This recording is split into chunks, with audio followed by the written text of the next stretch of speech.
Hello everybody, here's an update of the duct, how I scraped it and cleaned it almost to the metal.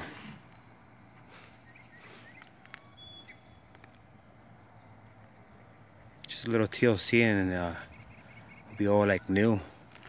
So I see like some rust built up in the duct, so I'm gonna go ahead and add some of that rust aluminum again on all sides. But yeah, look at it, it's all pretty much clean. I scraped it down. I'm gonna sand it a little bit, and then I'm gonna add that rust aluminum.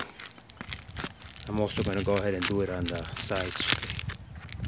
You can see right here, all that. Just sand it down just a little bit,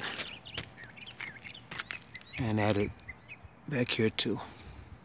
Now there's this little side right here that the rust went all the way through. You can see it right here.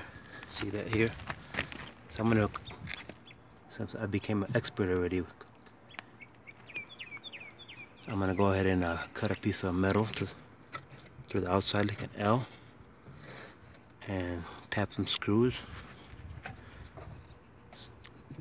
so it'll be like new again. And then I'll just go ahead and add, like I said, all that rust aluminum in there. Give it some more life to it. Alright, thank you very much, and have a great day or afternoon. Oh, I can't forget about the trees. Here's I don't have one of those flying cameras. What do they call it? I forgot what they call it. I can't think right now. So here's a bird's eye of the trees. Here's the pecans.